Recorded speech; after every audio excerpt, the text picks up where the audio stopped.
Жақсы, ендеше соңғы сабақ болғандықтан шаршағандар шығарсыңдар. Миымыздың жұмысын жақсарту мақсатында жаттығуды бірге орындайық. Ең бірінші екі қолымызды алақанымызды бір-біріне уқалап, қатты иіскелеп, одан кейін 3 рет шапалақ ұрамыз. Осы жаттығуды 3 рет қайталаймыз. Ал бірге бастаймыз. 1, 2, 3.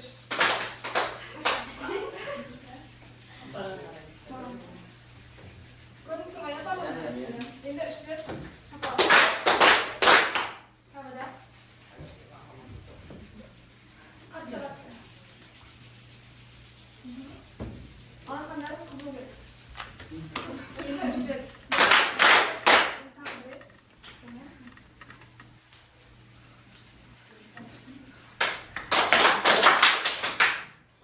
Жаңа сабағымызға көшпес бұрын біз бүгінгі сабақты топтық жұмыс арқылы өтеміз. Сондықтан тақтада ілініп тұрған даналық ағашынан өздеріңіз стикерлерді алып орындарыңызға жайғасыңыздар.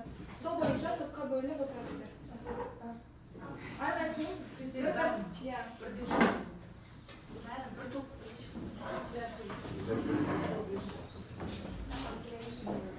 бірінші топ жүздіктер оң жақ бекетке, мыңдықтар сол жағына отырасыздар.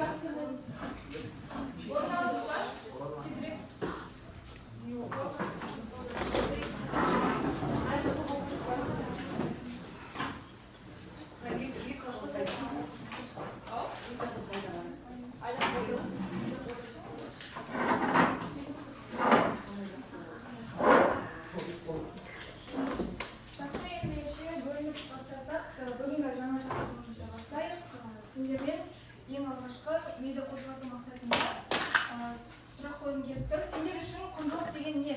Жалпы жеті құндылық. Сендер үшін жеті құндылық қандай? Әрқайсың өздерің үшін жеті құндылықты орындарынан тұрып кезекпен айтып шығыңдар. Жеті құндылық.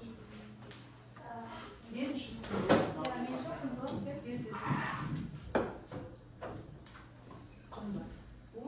Мен айтсам болады. Жалпы мен үшін құндылық ол менің ата-анам үшін.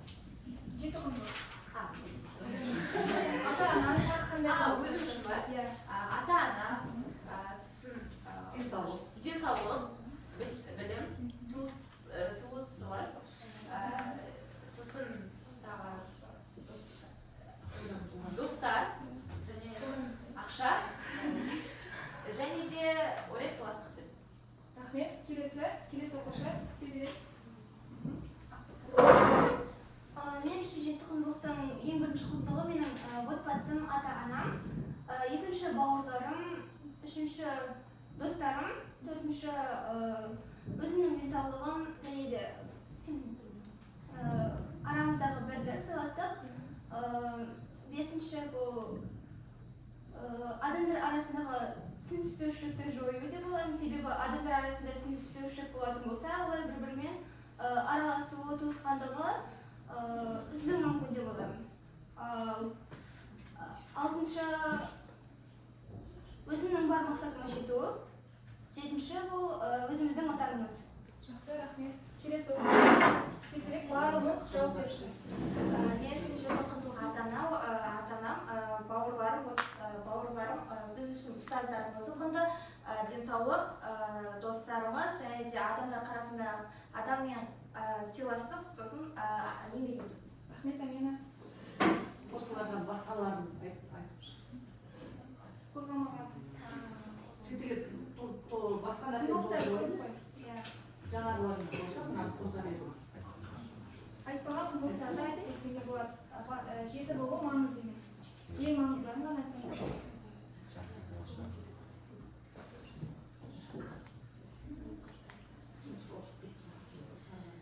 Жарайды, балалар, ендеше сендер үшін жеті құндылық осы нәрседе болатын болса, бұдан да маңызды жалпы әлем бойынша құндылықтарды қарастыратын болса, әлемнің жеті кереметі бар. Әлемнің 7 кереметінің нақты суреттері бойынша көргілерің келе ме? Жалпы естігенсіздер ме әлемнің 7 керемет деген ұғымды? Нақты суретін көргілерің келе ме?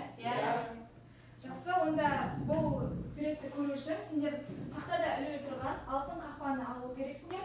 Және осы алтын қақпаны 2 топ 3 конверттен алып, соңғы конвертті жетіншіні кім қай топ бірінші жылдан толық әрі нақты дұрыс жауап береді, сол топ алады. Шығып, 3 конвертті ашып, жылдағы тапсырмаларды орындаңыздар.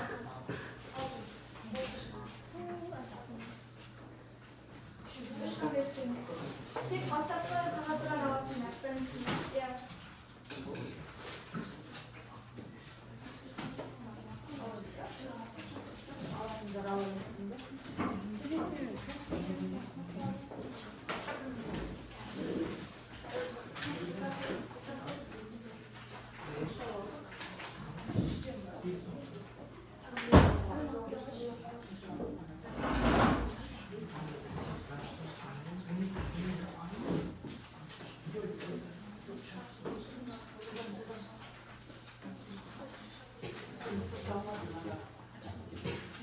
Сол керек та ташылмам орындағаннан кейін бармаған алып ана суретті болғаны ташылмам.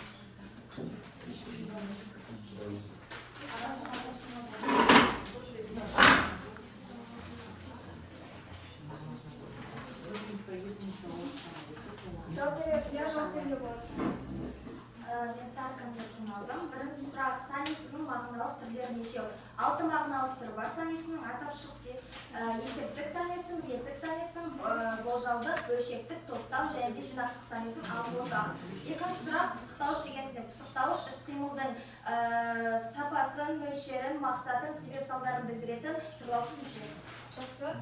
Енді мен бағалаудан кетейін. Бағалау жалпы жұлдызшалар арқылы беріледі. Егер де 5 жұлдызша ары оқушыны жинайтын болатын болса, 5 жұлдызша 10 балмен бағаланады, 4 жұлдызша 8 бал, 3 жұлдызша 6, 2 жұлдызша 4 бал және 1 жұлдызша 2 бал. Сондықтан белсенді болайық.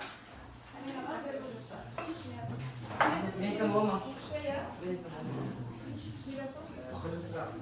Сары конвертті Алина сен топқа көрсетіп, осында сары конверттен шыққанын көрсетіп. Сан есім дегеніміз заттың санын, мөлшерін, ретін білдіреді.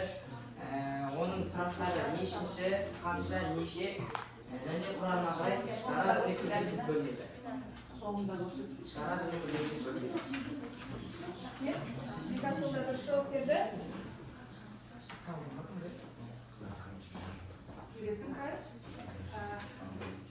Бірінші тапсырма, бірінші сұрақ: берілген зат есімдерге тиісті сан есімдерді тауып жаз. Бізде сан есімдер беріліп тұр. Бізде 10 саусақ, 3 би, 5 арыз, 12 ай, 4 мезгіл бар. Екінші сұраққа Абылай жауап берді. Тоқтауыш дегеніміз не? Тоқтауыш деп сөйлем деген негізгі атау мен іліккен басқа тектіктің бірінде тұрып, бір мүшені жақтық мағына жағынан тоқтыратын тұрлауыш мүшені атаймыз. Жүздіктер топ алда келе жатыр, ал мыңдықтар тобынан жауап беретін оқушылар бар ма? Дайынбыз ба? Жолдыз. Бірінші сұрақ, лафия, таптер, таптер, жұрнақтары сан есімнің қай түрінде ережесіне суалып бұл 15 сан есім.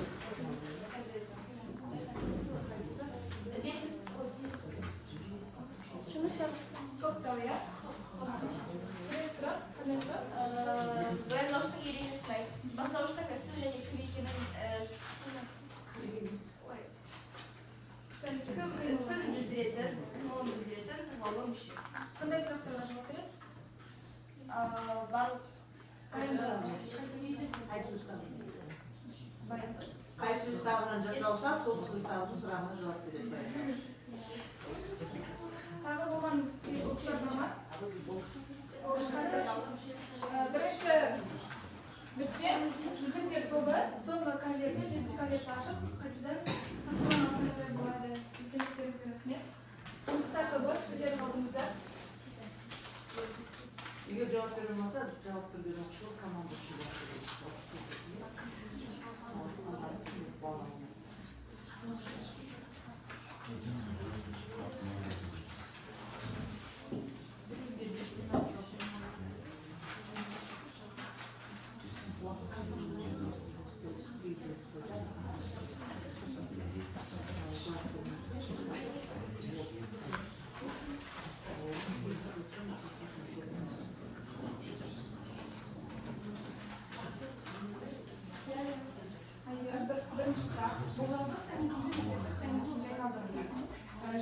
жетпіске 70, 100-деген 100, 35-терге 35, 27-ге тарта 27. Дұрыс. Екінші сұраққа Анықтауыш дегеніміз не деген сұрақ? Яғни анықтауышын сұрақтары қандай, қай, қанша, неше, кімнің, нені деген сұрақтарға жауап береді. Сонда ненің деген қай септікке сұрағына жауап тұр? Анықтауыш. Қай септіктің сұрағына жауап тұр? Ненің, ілік септігінің. Я советую Русине. Вот как давайте сделаем.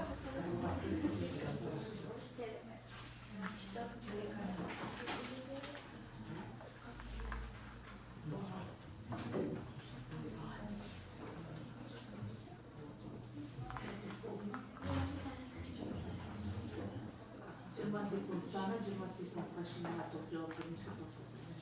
20-ға дейін санаймын. 20-ға дейін санамаса, екінші топқа кезек берейік. Жауап бере алмасаңдар. Ал уақыт кетті. Сұрақтары қандай? Жауап береміз бе? Дауыстау оқыңыз. Дауыстау. Бөлшектік сан есім деген не? Қалай қолданылады?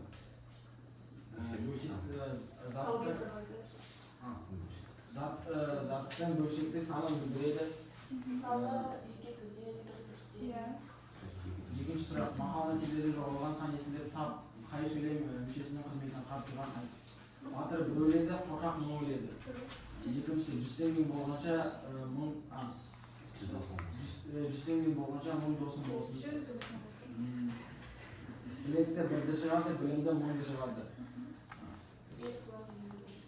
Ер елу қызға.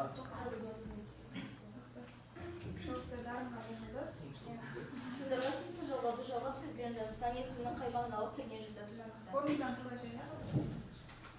Ат жарысы жалғастырғанда бірінші келді. Реттік. Асқар 5-ші үй 16-шы пәтерде тұрады. Реттік санайсыз. Қазақстанда 130-дан астам ұлт өкілдері тұрады. Болжалдық санайсыз. Олардың 52% қазақтар. Есептік. Берілген баяндаушыларды қатыстырып сөйлем құрабайды. Баяндауштардың қай сөз табынан екенін анықта. Көтерілді. Ажар өз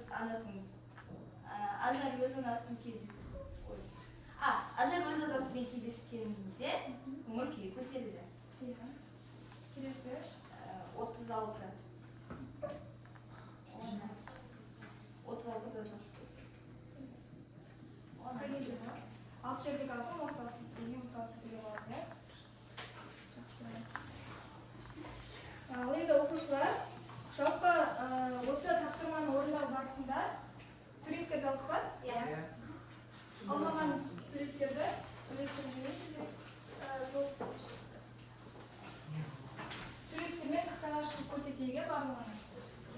Әлемнің 7 кереметімен таныстырады.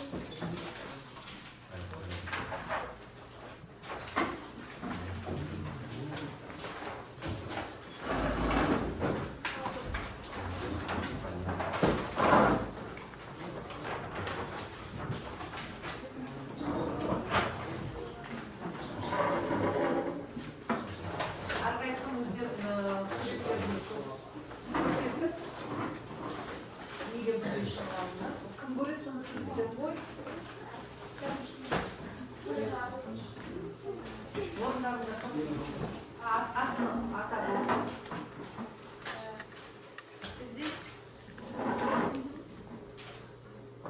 Жүзіктер тобына түскен 7 кереметтің бірі Галикардан сабытханасы. Земс мүсіне түсті. Хеопс пирамидасы. Родос алабы. Егер қолдарын көтеріп көрсетелеріңіз. Музыка тобына Артемия ғимараты түсті. Александрия Шамшырағы. Бағылдың асқалы бағыл. Жақсы, енді осы тапсырманы орындау барысында сәйкесінен болса, тағы нелер айтылды? Қандай сұрақтар болды? Сөйлем мүшелері, иә? Демек, бүгінгі сабағымыздың тақырыбы қандай деп ойлайсыңдар? сан есім. сан есімнің Сөйлемдегі рөлі. яғни сан есім мен сөйлемшілердің қатысы бар. бүгінгі тақырыбымыз сан есімнің сөйлемдегі қызметі. Енді осы тапсырманы орындау үшін сендерге білім қоржынын таратамын. Білім қоржынындағы алғашқы тапсырманы орындап шыға берсеңдер болады. Бірінші тапсырманы оқыңдаршы. Қандай тапсырма берілген?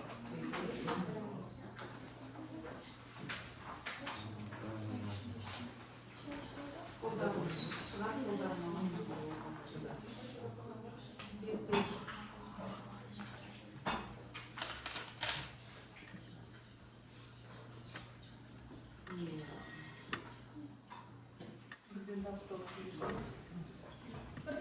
оқи берейік. Бізден бастап. Иә. Біз толығымен оқимыз. Тапсырманы оқышы. Тапсырма не?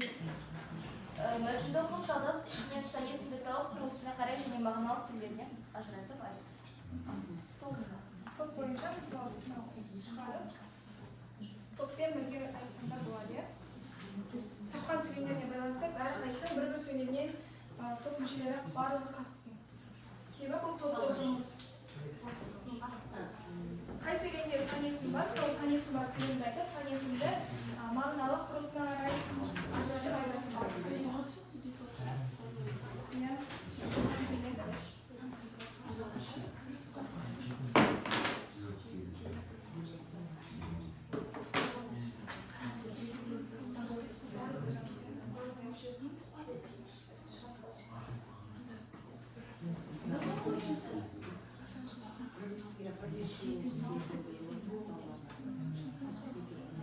Болған топтар тақтаға шығыз, айта берсеңде болады.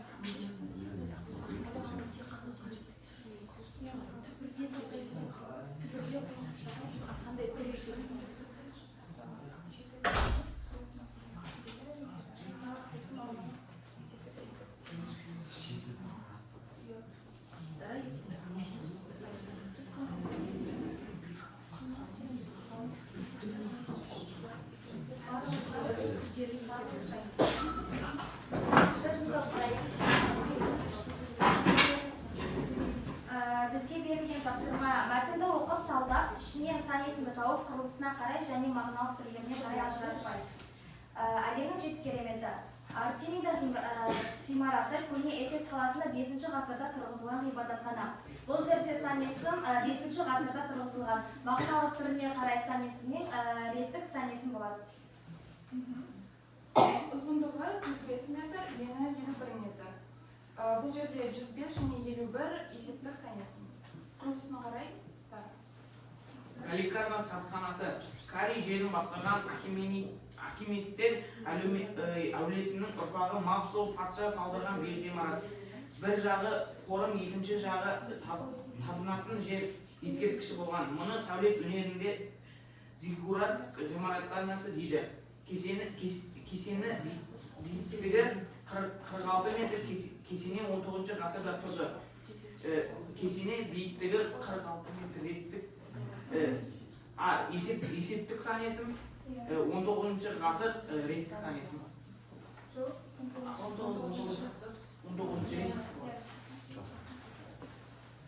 Радиус алабы, жерші теңізінің радиус аралығындағы күн құдайы Гелиостың алып мүсіні небәрі 65 жыл ғана тұрған. Бұл реттік сан есім.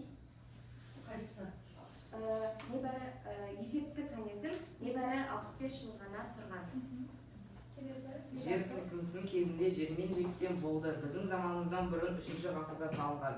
Александрия шамшырағы Мысырдың Александрия қаласына жақын Форос аралығындағы шамшырақ. Бұл жерде 3 ғасырда реттік сан есім. Әлемнің 7-ші кереметі. Өкінішке орай, ол да жер сілкінісі кезінде қираған. Бір емес, бірнеше рет сілкінісін бастан кешірген. 7-ші кереметі бұл бізде реттік сан есім. Және де бір ол бізде есептік сан есім. Бізде деген сөзді. Ой,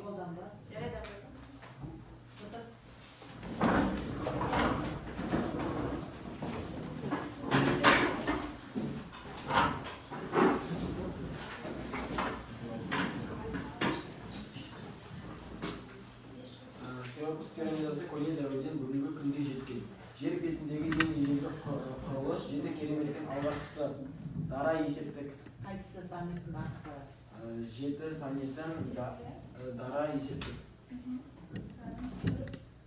Гиза қаласы жанындағы пирамида кешендерінің бірі. Биіктігі 146 метр болатын. Қазір 138 метр. 146, 138 екеуі де есептік сан есім және күрделі. Пирамиданың құрылысына 100 мың адам қатысты. Бұл жерде 100 мың ол есептік. Күрделі. Бабылдың аспалы баға әлемнің екінші кереметі. Біздің заманымызға дейінгі 7 ғасырға салынып, біздің заманымыздың 1 ғасырында құрдымға кеткен ғажайып бақ. Бірінші сөйлемдегі екінші дара реттік сан есім, екінші сөйлемдегі 7-ші дара реттік сан есім, бірінші дара реттік сан есім.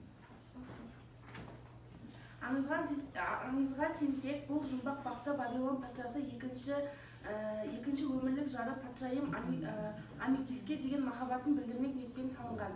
Бұл жердегі екінші дара реттік сан есім.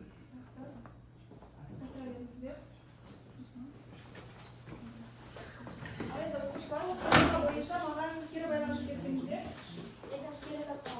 Кері байланыс беріңіздер. Тапсырма жазылады.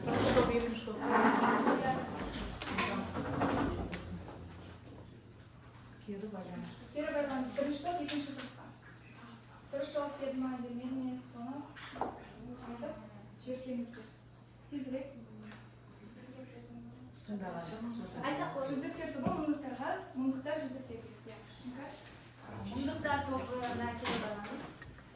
Мұңдықтар тобы барлығы шығып айтқандығы және де барлығы сөйлегендігі сол сынады. Ал кейбіреуінде кейбір балалар шатасқандағыдай тоқтап, сондай сөздерді айтып бастады. Соның өзі жұмыс болды, ал қалғаны кемшілік болды. Ал барлығы шығып сөйлегендігі маған ұнады. Жақсы. Екінші топ. Ақбота. Маған жүзіктер тобының барлығы шыққаны ұнады. Және де олар қате жібермеді. Одан басқа кемшілік болғаны бұл олар шыққан кезде басында не істерін білмей қалды. Сонымен алда келе жатыр, иә? Енді оқушылар, бүгінгі біздің жаңа тақырыбымыз сан есімнің сөйлемдегі қызметі. Енді әр топтан 3 оқушыдан, немесе бір топтан 3-еу үздік кезек-кезек оқып шығайық. Бірінші сан есім заттың санын ретін білдіріп, сөйлемде анықтауыш болады. Мысалды оқып, бірден талдауға шықсақ. Кім талдауға шығады? Мен атым. Жақсы. Ешқам берді ма? Бірінші анықтауыш. Сол сөйлемді. Сөйлем. Синтаксис керек. Синтаксис керек. Тақтадағы тақта жазды.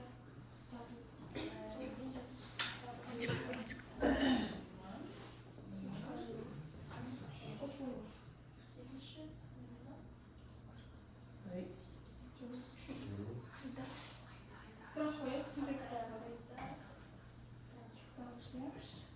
сонда талап кетсең, бірден. Мен 7-ші сыныпта оқимын. Оқимын дара баяндауыш. Кім оқиды? Мен оқимын. Мен дара бастауыш. Мен қайда оқимын? Сыныпта оқимын. Пысықтауыш. Дара мектеп пысықтауышы. Мен қай сыныпта оқимын? 7-ші сыныпта. Сонда анықтауыш 7-ші деген сөз болып тұр, иә? Реттік сан есімінен жасалған дара анықтауыш. Келесі, екінші кім оқиды, кім шығады? Екінші сан есім заттанып анықтауыш болады. Сөйлем талдауға, Айгерім. Сөйлемді оқиық. Мыңның түсінгіш бірдің ашынды. Анықтауышты ғана қамсыш уақыт. Сан есімді тап, сосын оның анықтауыш болып тұрғанын заттанып тұрғаны дәлелденсін. бұл сөйлемде сан есім қай сөз? Иә. Иә. Болды. Бірді. Аха. Дәлелдеп берген, неге анықтауыш болып тұр? Қандай себебі сұрақ? менің деген сұраққа жауап беріп тұр. Іліксектің Сұрағына жауап берген сан есім заттанып деген заттанып қандай сұрақ қойдың? не Иә, заты конкрет. Зат есімнің сұрақ қой. иә Әдетте сан есімге қанша неше деп сұрақ қойсың, мынаға нені деп қойсың. Демек заттан. Үшінші ақпата. Үшінші сан есім атау септігінде бастауышта бола алады екен. Ана ережесін естеріңізге сақтап отырыңдар. Иә, ережені бірден.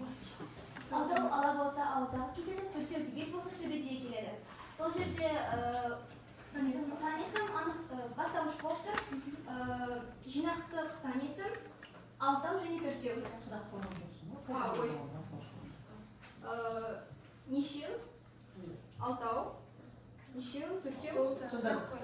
ауылдағы кетеді нешеу болса болады шығар. Қандай сұрақ қоямыз? Не ала болса. Болса, баяндауыш, иә? Болса, не болса, алтау. Неге Не ала не болса. Кім бол? Қандай сұрақ қоямыз? Кім емес пе? Төртеу, алтау.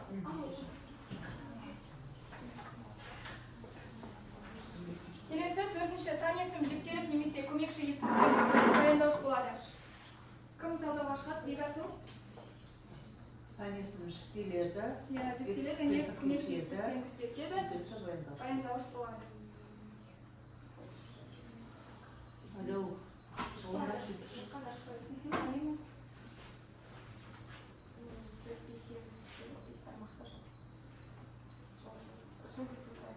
Бұл жерде Ол сан есім тамам.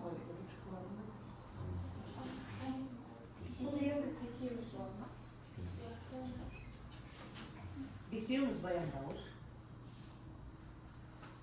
Кім бесеу? Біз бастауыш. Ал Бесеуіміз. Бұл да баяндауыш. Бес бармақты жұлдызбыз. сан есім немен тіркесіп не деп тұрмын? Сонда сан есім жіктеліп. Жіктелгенді дәлелдеп. Біз бесеуміз. Жіктік жауап. Қай жақта?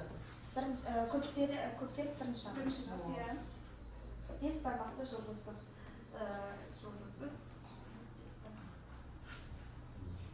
Бұл жерде енді бізге керек ана баяндауыш болғаны. Ана жердегі бес деген ол басқа.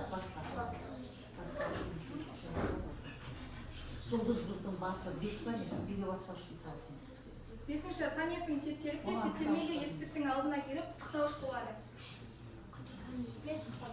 Амина тағы да шығасың ба? Аминадан басқа шығатын оқушы жоқ па?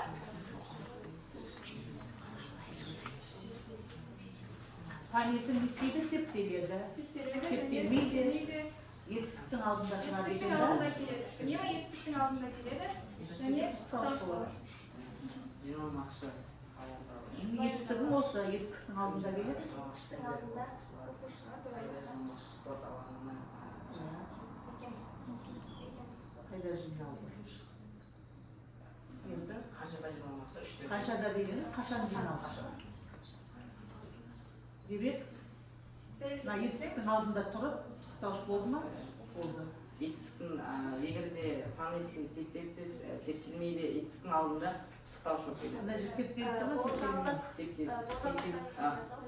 Үш кер дек. септеліп Жат септігінің көмейленуі деген бар. Қашан? Үстелтіп тұр. Қылыс, барыс, табыс, жаты, шығыс көмекте септіктерінде толықтауыш болады екен.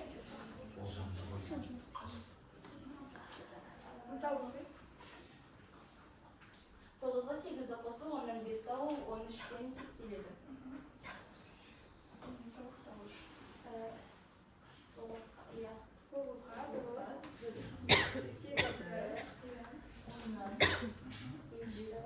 Ал бұл қосу деген жатау.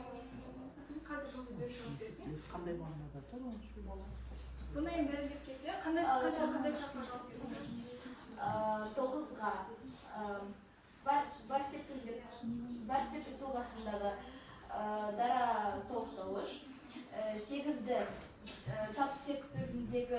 толықтауыш. Оннан шығыс септік тұлғасындағы дара толықтауыш. 5-ті тап септік тұлғасындағы тура толықтауыш. 13-пен көмектес септігіндегі күрделі толықтауыш. Енді соңғысы сан есімге зат есім қосылып, сөйлемнің күрделі мүшесінің қызметін атқарады. Әмина шығамыз бе? Әйгерім шығасың бе? Әйгерім шығсын, иә, әйгерім шығсын. 100 метр. Біз неше 100 метр қашықтыққа жүгірдік. 100 метр, 100 сан есім, метр зат есім. Не деген сөзді жауап береді? 100 метр деген қандай сұраққа жауап береді? Қанша деген сұраққа жауап сонда? Сан есім 100, зат есім метр. Сонда бұл сөйлемнің күрделі мүшесін атқарып тұр екен, иә? Рахмет. Енді келесі тапсырманы орындау үшін білім көшінің келесі бетін ашайық.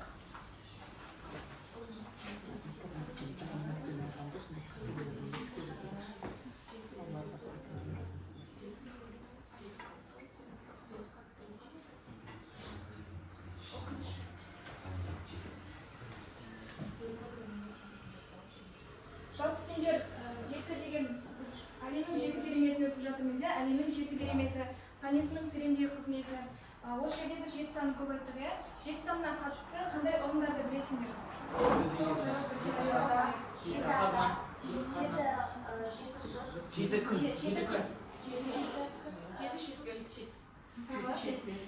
Жеті қазына, жеті киелі сан дедік, тағы жеті қараш жұлдызы.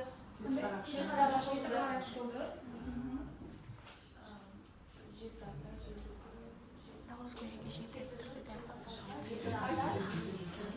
Жеті қадырсыз.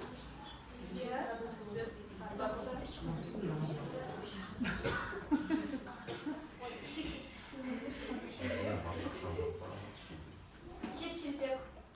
Жақсы, рахмет. Енді осы айтқандарыңды нақтылай түсу үшін сендердегі білім қоржындағы тапсырма сол жеті санына қатысты ұғымды әрі қарай толықтыра түседі. Тезірек орындап шығайық, иә? Болған топтар бірден айта берсеңіздер болады.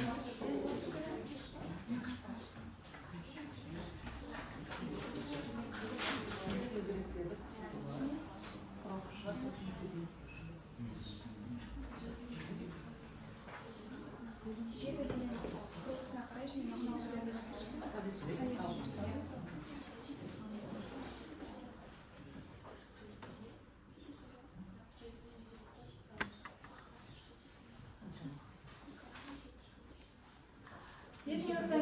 бес минуттан кейін тапсырманы аяқтаймыз. Сендерге мына жерде 5 шумақ берілген. Осы 5 шумақты тезірек бірден тұрып оқып. Бірінші шумасы бөлінген ба? Екінші топ тыңдап отырамыз. Берілген тапсырма. Берілген өлеңнің сан есімінен болған сөздерді тауып, сөйлемде қандай қызмет атқарып тұрғанын анықтаңдар. Өзіңде жоқ өнерді жеті атаңнан тауып көр. Батыр, бағлан, шешенді сол жетерге таңып бер. Өзіңде жоқ өнерді жеті атаңнан тауып көр. Бұл жерде жеті есептік сан есім болып тұр. Ал қызметі жеті атаңнан кімнен шығыс септік тұлғасындағы зат есімнен жасалған жаңама толықтауыш. Батыр, бағлан, шешенді сол жетерге таңып бер. Кімге? Жетерге толықтауыш. Осы жұмақтар мағына не туралы? Өзіңде бойында жоқ өнерді өзің ата-бабаларына солардан іздеп көр дейді. Ал сол батыр, бағлан, шешенді сол жетерге таңып соларға Яғни жеті деген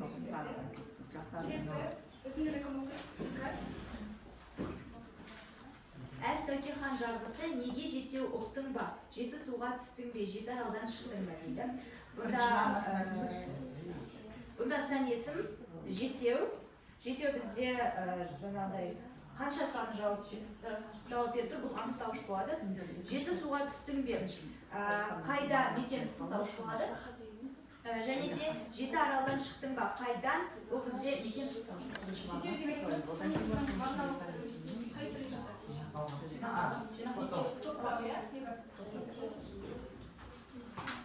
Келесі. Абылай. Өзіңді бірден бәрі неге жетіден мүмкін шектер жауабын жеті шекті жетіген.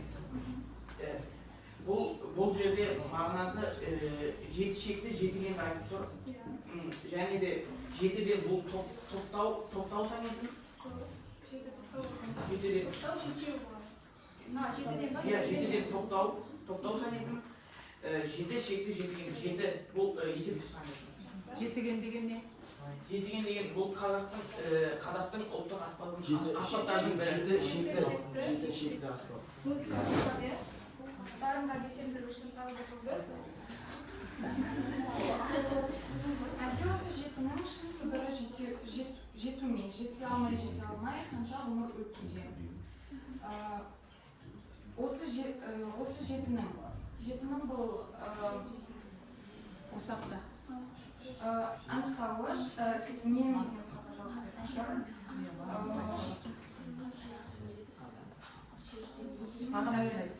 жеті буын сөз айтып, жеті жұртты қаратқан.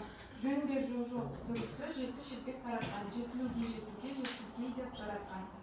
Жеті буын сөз айтып. Қанша буын сөз айтып? Қанша бұл анықтаушымыз. Жеті жұртты. Нені? Жеті жұртты топтау. Жеті шетпек таратқан. Қанша шетпек таратқан? Жеті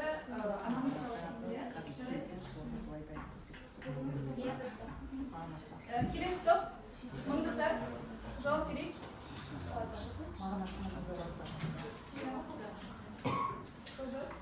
Бұл ғаламды тәңірі жеті күнде жинапты, пендеге жерділеген бұл жеті беріп сыйлапты. Не туралы айтылған?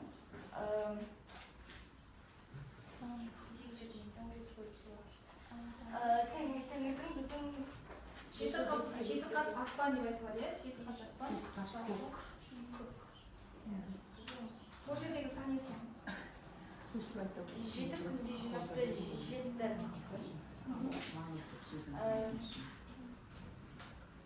Сұрақ қойып. Жеті есептік, қанша есептік сан есім? Келесі сөзіңдерді кім оқиды? Ақбота? Тылсым айтын қазына жеті қабат жер асты. Жеті қат көкте жеті түс, кемпір қосақты жарасты. Бұл жерде жеті қабат жер асты және жеті қат көкте жеті түс. Ой, Сан есім. мағынасын айтайын. Бұл жерде біздің тылсым айтын қазына, бұл біздің жеті қабат жеріміз туралы айтылған. Және де жеті қат көкте жеті түс.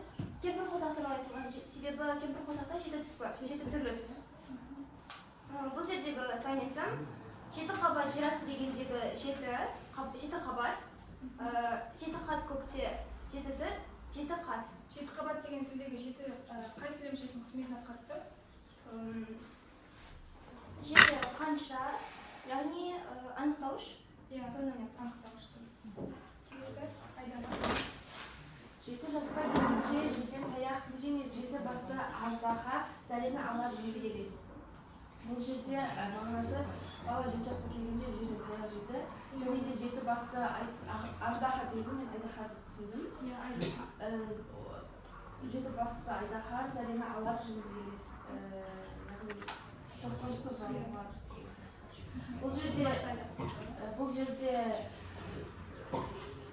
Бұл жердегі сан есім жеті, есептік сан есім дара есептік. Қай сөйлем мүшесін атқарып тұр? Қасындағы сөздерді келгенше. Қанша? Анықтауыш. Жеті жасқа анықтауыш, иә? Келесі. Шайқор жеті қор жанын сорыды. Наурыз дамы жетіден тат жақсыра жорыдан. Бұл наурыз жайлы айтылған. Жеті сан есім дара есептік анықтауыш. Бұл жерде не туралы айтылған сонда? Наурызға жеті түрлі дән қосылады. Наурыз көжеге жеті түрлі дән қосылады. Соңғысы ерлі қойып. Соңғысын алып. Түс жетінің 21, Қашықтан арманы 77 әкең, яузысы екен сайын арнаңыз. Бұл жерде 3, 7-іңіз, 21 және 7 сұрақ арасында. 21 дегеніміз қандай санайсың? 21 дейін ба? Күрделі.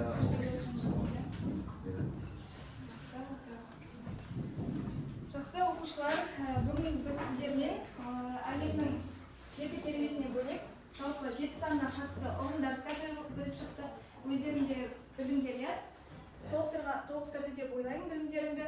Жалпы бүгінгі сабақтан алған әсерлеріңді 3 қызық, 3Қ әдісі арқылы бағалап жүрсеңдер, рефлексия. Сендерге берген алғашқы стикерлерге жазып, қызық, қиын және құнды деген толтырып, даналық ағашқа қайтадан жақсы.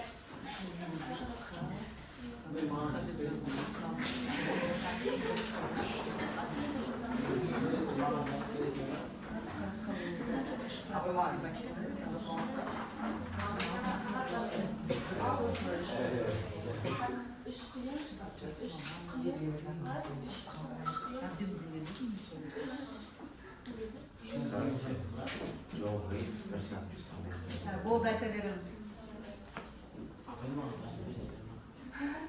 Мен жазып берейін. Сен ауызша айтсаң болады. Бүгінгі сабақта саған не қызық болды, не қиын болды, және не құнды болды. Болғандарымыз даналық ағашына жабыстыра берейік.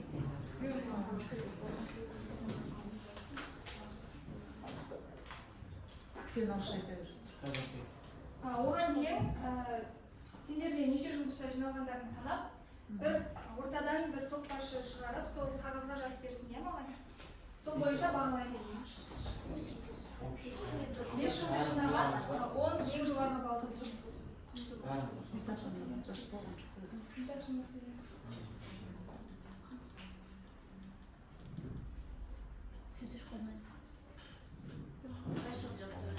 Иә, болғандарымыз жабыстыра берсек болады.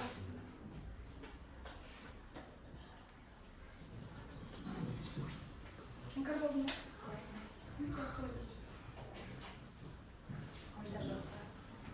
Жапсырда не істейді ана? Ауызша.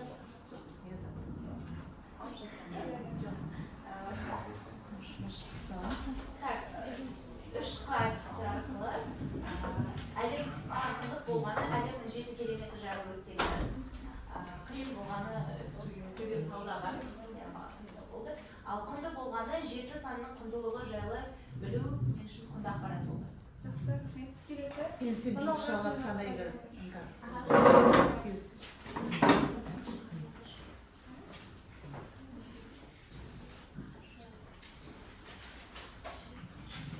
Мен үшін қызық болғаны бұл жерде сабақтың өту әдісі барысы қызық болды.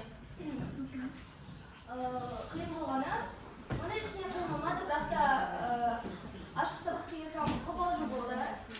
Сол себепті сөздерімді ұмытып едім. Ал құнды болғаны біз 7 санына бағамызды көп нәрселерді білдік және көп мәлімет жинадық. Маған қызық болған әлемнің 7 кереметі, қиын болған құнды болған 7 киелі санымыз. 7 сан киелі, 7 сан туралы ақпаратты қамтылады бізде. 7 санымыз, 7 пирамидадан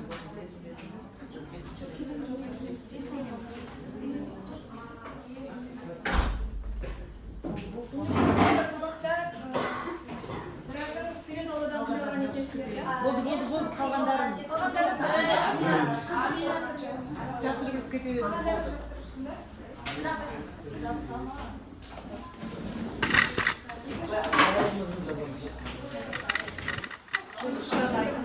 Сен тобынан кез кім санады? Кімде қанша? Менде Немесе әрқайсы сөйлеп жүріп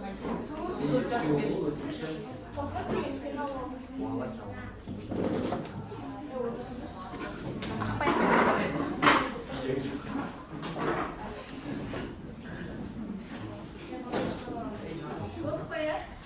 Бүгінгі сабақта түсінгенім бойынша сендер сурет талдауда шатасыңдар, иә? Енді не істейміз келесі сабақта?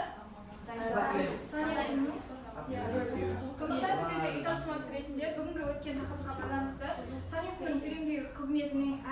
мүшесіне қатысты әр мүшесіне көркем шығармадан мысал теріп бересіңдер және синтаксистік талдау жасап беріңіздер. Назар аударғандарыңа рахмет, сау болыңдар.